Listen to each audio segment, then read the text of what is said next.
Hello, welcome to the Comics Panel. On today's episode, we'll be doing comic book reviews.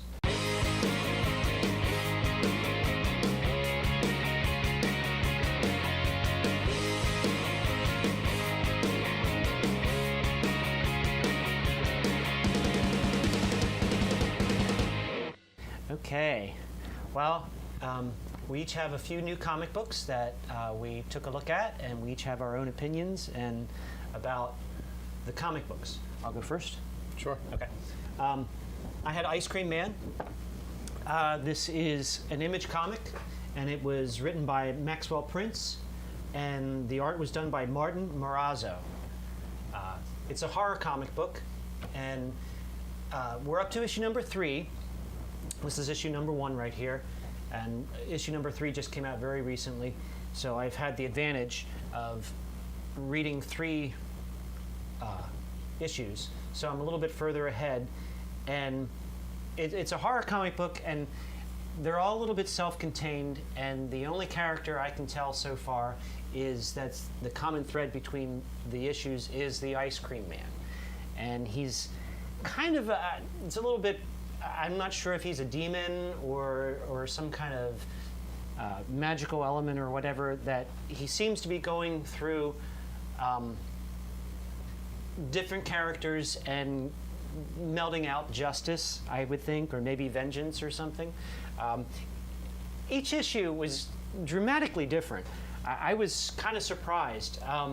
In the first issue, he appears to be kind of like a wolf man, and he's out in the forest, and there's a kid that has a pet spider that keeps killing everybody and his parents, and I thought this was going to be kind of a detective story type going through, but then the next issue was something completely different, and none of the characters that were in the first episode were really in the second issue, except for the Ice Cream Man. And he's driving down the street and lickety-split, making ice cream cones appear and things like that, and helping everybody out, and he seems like a really nice guy, but there's all kinds of really weird stuff going on.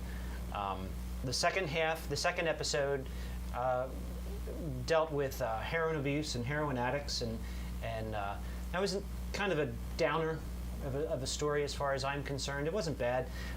Issue 3 was quite different completely. It dealt with rock and roll music and fantasy and this weird dreamscape that was pretty cool, actually. And this guy had a one-hit wonder who was molded after Bill Haley in the Comets with Rock Around the Clock. And he's pretty much this lost soul, and he has to go on this mind dream adventure, and he meets Ziggy Stardust and all these other people from, Eleanor Rigby and Ruby Tuesday, and he gets Jimi Hendrix's guitar, and he has to write this song, and it's pretty much all over the place. But it was I liked the third issue because it was just straight fantasy, but it was very strange. The whole thing was very strange. Not necessarily unenjoyable, but I'm not really sure where they're going with this comic book. The first one was very horror-ish, and the last one was not. So, is it the same writer through all the issues? Yeah. It just seems to be, it's a very different comic book. I would recommend, if you're into the odd and the different, then yeah, I would recommend this book. But it definitely was not what I expected. I don't know what I expected, but it definitely was not that. And I'm very happy that I got to read more than one issue before if I would have just had to base my opinion or my thoughts on just issue number 1, I probably would have said it wasn't a very good horror comic book, But issue number 2 and issue number 3 really changed it up a bit and made it much more interesting. So I would recommend this. I liked it. Cool.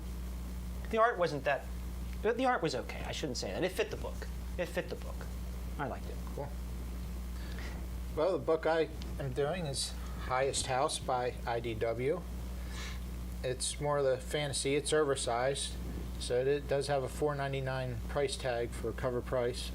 That's about the only downfall that I could find with this book. The writer is Mike Carey, who is known for Lucifer, X-Men Legacy, and Ultimate Fantastic Four. The artist is Peter Gross, who is known for the same titles. And the cover artist is Yuko Shimizu, and not the one that was known for creating Hello Kitty, who has the same name. She is known for The Sandman. And all three of these teamed up before to do a book called The Unwritten. Yeah, I know that. So this book here, the main character is a kid, and his name is Moth. And he gets sold to this magister by his mom to be a slave.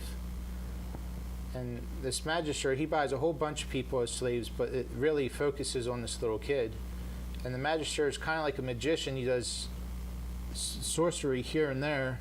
And when the kid calls him out on it, he's like, no, you don't know what you're talking about. It wasn't sorcery. So that's why I put it in the fantasy realm. And it's a very good read. They get to this highest, it's like a castle almost. And it's high up on the hill, which is why they call it the highest house. And it's owned by Clan Outercrest. Although you don't get to see any of the clan, but they keep referring to them, so I'd assume they're the king, queen, whoever's in power in that castle.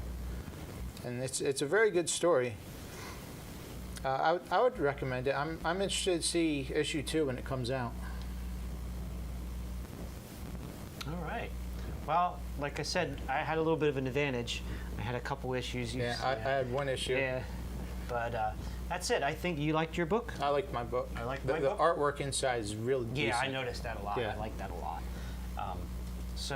There, I think that's about it, huh? Yeah, Okay. so there we go. And if you have any comments, leave them below. And like us on Facebook. Subscribe to our YouTube channel. Thank you very much.